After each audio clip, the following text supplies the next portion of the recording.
रामकृष्ण हरी. बरं का, आपल्या ह्या तळगावमधील काठी फार पूर्वीचा काळ आहे. काय आम्हाला जसं कळते का तशी ह्या गावची यात्रा ह्या काठीच्या ह्याच्यावर आहे. या गावच्या ज्या काय गृहिणी आहेत, मुली आहेत, सासरवाशी माहेरवाशी, ह्या सगळ्या ह्या काठीला येतात. पूर्वी ह्या काठीला एक खोबऱ्याचे 5 तुकड्याचं तोरण असायचं. पण आज जसा जसा काळ सुधारला का तसं आज प्रत्येक जण ह्या शासन काठीला 5 नारळाचं तोरण बांधत असतो.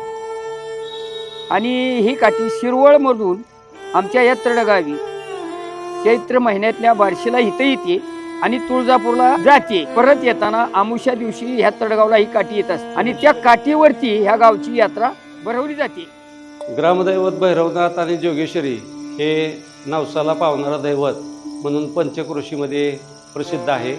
संस्थान काळापासून या मंदिराची उभारणी झालेली आहे आणि या मंदिराच्या व्यवस्थापनासाठी जे सर्व सेवेकरी हे अतिशय मनोभावे या देवस्थानची सेवा या ठिकाणी करत आहेत आणि पंचक्रोशीतील सर्व ग्रामस्थांची या देवावरती खूप श्रद्धा आहे.